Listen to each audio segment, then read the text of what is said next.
With the panel still in two minds about who to put through to the next stage, a surprise test is thrown in. The candidates are given an ostrich feather boa and asked to sell it on the spot without any preparation time. What I'd like to see is their ability to think on their feet, and that'd be interesting to see how they go. It's a beautiful item. It was a lot of feather boas were used back in the sort of 60s and the 70s, and it's all coming back into fashion now. So it's quite a versatile item. Feels very nice, soft on the skin. Perhaps not something that I would like to wear, but maybe one for the ladies. So this could be used as a decorative item over a standard evening apparel like this. How many of us like to stand out in a crowd? How many of us want to stand out in a crowd, to have that opportunity to stand out in a crowd? This is going to help you to do that. Can you tell me what it is? Is there a name for such a thing? You make up the name. The Zulu headdress. You've all seen the film Michael Caine, Stop Throwing Those Bloody Spears. Well, this was the headdress of the guy that was throwing those spears. The feathers themselves are from the dodo. This exercise cast new light on two of the hopefuls. The thing I liked about Philip was that he really thought on his feet. That, to me, was the Philip coming through that we wanted to see. Martin, when he took on the boa at the end, and he wasn't sure what it was called, he didn't have a name for it, I thought that was superb. I thought, yeah, 10 out of 10 for that. A Zulu headdress, I thought that was great. The panel now have to decide which two candidates will go no further. We've got to make a decision, guys. We've got 4, we need to get down to 2. I think we all agree on one person to go through. Following our discussions, I'm comfortable now that I've made a decision on the second person.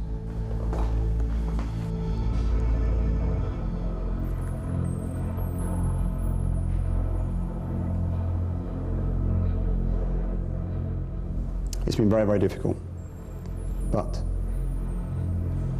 Tammy, the job is not yours. Though the panel has been impressed with her confidence, Tammy has shown she lacks judgment by offending the panel twice.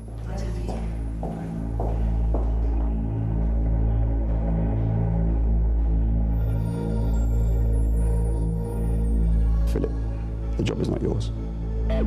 Overall, the panel felt Philip's performance lacked conviction and that he doesn't have the necessary sales skills required for the job. Hey guys, congratulations. Rock on. Thanks guys. I've just been thrown out of the competition. It was pretty intense in there, definitely. I would have loved to see what happens at the end. In this process, we're going through the final round, and I'm not going to be a part of that. The process is also over for Tammy, whose dreams of riches have for now been crushed. Yeah, I think you've got to be tough to those guys, you know. I mean, you know, I don't know. I think it's whatever I did. It's too late now because it's done. No, it's just a release, you know. It's been a hell of a journey, and you know, just bugger. But you know, I've got to be pretty proud of what I've done.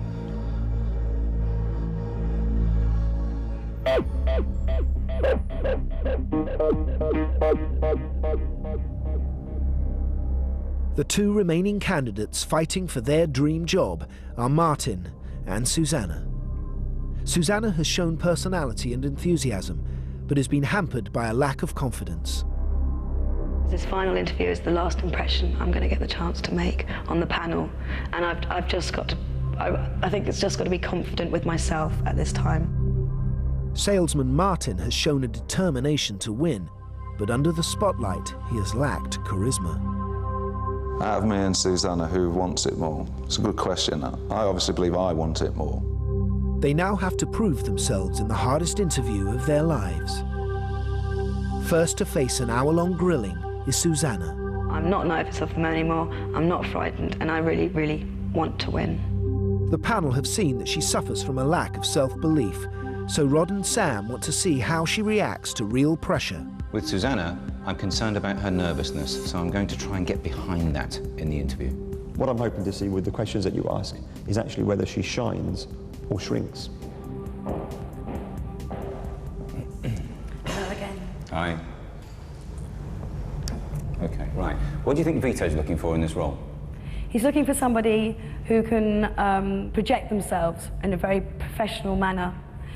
He needs someone who's trustworthy, reliable, somebody who's going to get their teeth into every single day. They're going to build on a negative, Okay, turn it fine. into a positive. All right. Say you were working with Vito now. Okay.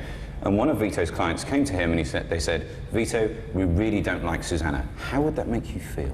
There's no point taking it personally until you find out perhaps why. Why did you leave your last position? I know that beneath this mask, there's quite a stubborn individual. Really? From what we've seen so far, I'm not 100% convinced. How are you going to win? By being myself, by showing you exactly who I am. Halfway through, Sam sets a challenging scenario to test Susanna's mettle. You have a client, okay, that is given to you who instructs you on their house. 3 months into it, there have been no viewings. You haven't sent anybody to the house, and the client makes a complaint about you to the branch manager. How do you react, and how will you turn the client around? Perhaps you've stumped me, actually. It's a very difficult scenario. I would...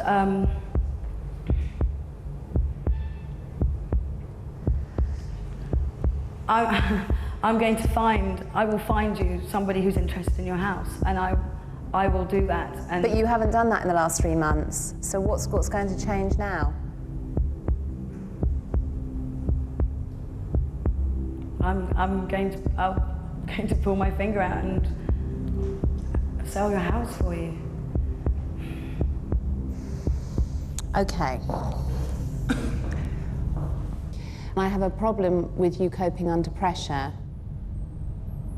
We've exerted a little bit of pressure on you in previous activities and now during this interview, and you do seem to be buckling. What can you do to reassure us that you won't do that in the job? I can only assure you that I won't buckle under the pressure. I will not fold.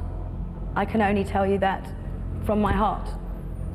I really want to convince you that I'm not a shaky person, that I'm not weak, I'm not meek. But I know I can do this for you. Susanna, why should we believe you? Because it's what I really want.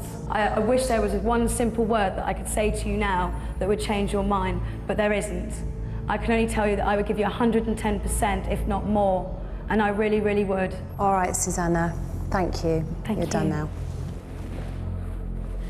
Well, if I thought the 60 seconds was bad, and if I thought yesterday bad, that was nothing compared. They saw that I've lacked in self-confidence. It's shown through. I wanted it so badly, and I think I lost it. I think I lost it. We saw her crumble under pressure, which is what we were hoping she wouldn't do. Sure, I do have a concern about how well she can deal with pressure. There was a moment where she was right on the edge, but I think she pulled it back quite well. I quite enjoyed some of the answers that she gave. I thought that she actually stood her ground quite well. Sam and Rod have pushed Susanna to the edge. Has she done enough to convince them? Martin's got everything to play for. He just needs to hold it together. I'm giving you a lifeline here.